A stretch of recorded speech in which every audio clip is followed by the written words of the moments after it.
Information and Communications Technology Department launched a 24/7 complaint center for SIM registration. The public can report any issues through the hotline, and here is the number right now on your screens: 1326. Let me repeat that. That's 1326, which is under the Cybercrime Investigation and Coordinating Center. CICC Undersecretary Alexander Ramos joins us now. Thank you so much for joining us. Yusek Alex, narinig natin from Page Javier that some of the major issues and complaints were error and server issues. What were the other common complaints on day one of the SIM card registration? Well, as far as our center is concerned, the primary complaint is the linking or trying to connect to the links of the telcos. The websites are either down or congested. So we're trying to advise the public to be more patient in doing this process. And Yusek Alex, we just heard from Globe and Smart. They said these are growing pains. Be patient with them.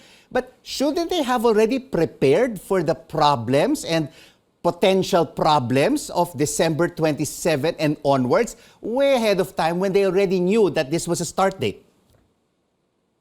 Well, since the passage of the law, I understand that the Globe itself and Smart were already testing their system. It's just that the volume was just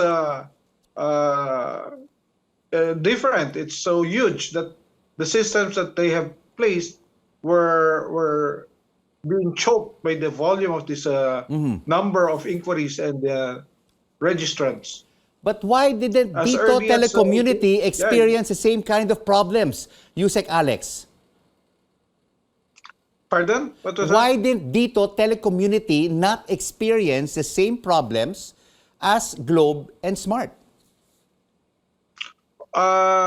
First, let's consider the number of subscribers. Okay. I think the bulk of subscribers are with the two major telcos at this point, which runs by the millions already. And I'm sure each person has at least more than one SIM card, multiple numbers. And that volume is really something to deal with. And of course, according to Page Javier's report, it takes about 5 minutes to register one number. So if you have multiple numbers, that could maybe reach to about 15 to 30 minutes. And if there are error and server issues, then, it could be a problem going forward. How many complaints have you received so far today, Yusek Alex, in your hotline? As of today, we have reached around 400 to 500 complaints. All are focused towards get access to the websites of the telcos. The others that are calling are asking for guidance on how to go online, but mostly it's the lack of connectivity to the websites. And how many agents do you have answering these complaints of users? When we first operated this morning, there were only 10, but as of this evening, I understand we have 50 people already working on the complainants. 50. Will you ramp that up on the second day of the SIM registration? Well, we continue to improve on our response time here because we're just seeing the first wave of registration. I think by tomorrow we'll be expecting more. And is this service, Yusek Alex, 24/7?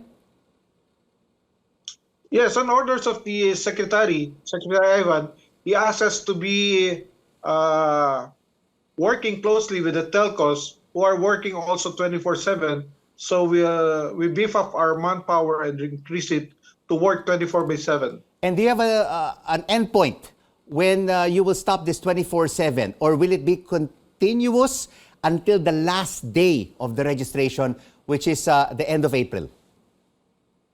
We will play it by ear. You see, each hour that we're doing this, we're trying to improve the services. At the moment we have a smoother flow, maybe we can downgrade it, and there might be lesser complaints.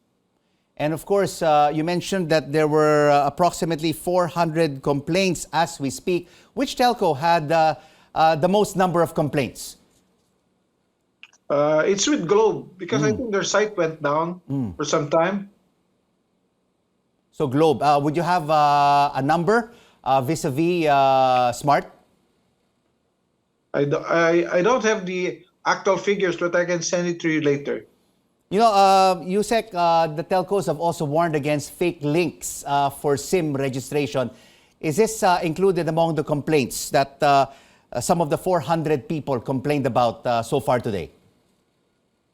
So far, we have not experienced, but that's the reason why we ourselves in CICC decided to be on board the SIM card registration to assure the public that DICT is doing everything to ensure the safety of the online registrants. But before December 27, was there close cooperation, collaboration, discussion, education between DICT and the major telcos?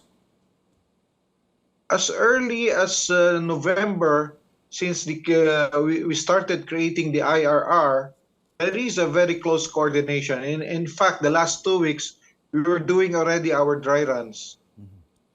And for every complaint that you had today of the 400, have you been coordinating with the telcos regarding their user problem registrations? Or are you answering the questions directly from the complainants? As far as we are concerned, first is setup, okay? We are online with the telcos, with NPC and NTC. In fact, they placed their manpower inside our premises to ensure that we will be able to respond to all the inquiries. And our strategy is to ensure also that each customer or each client that we contact online will not be released until they're satisfied. And do you expect this number to increase, the number of complaints on the second day? Or because Globe and Smart are really trying to fix these error and server issues, we're going to see less problems over the next week? We were assured by the telcos, okay, that they are also increasing resources as far as the system requirements are concerned. So we will be seeing some improvement. On the contrary, if the volume of callers increase, then we have to make the necessary adjustment. As a final question, USEC Alex, a message please to our viewers who are watching us right now, who are prepaid subscribers and who are about to register their SIM cards tomorrow.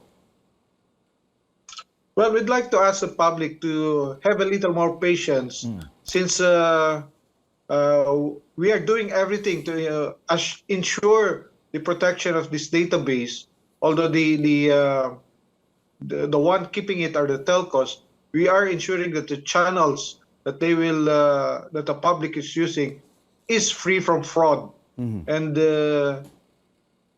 feel free to call us anytime if you have doubts or inquiries, because the interagency response system will be here to support them.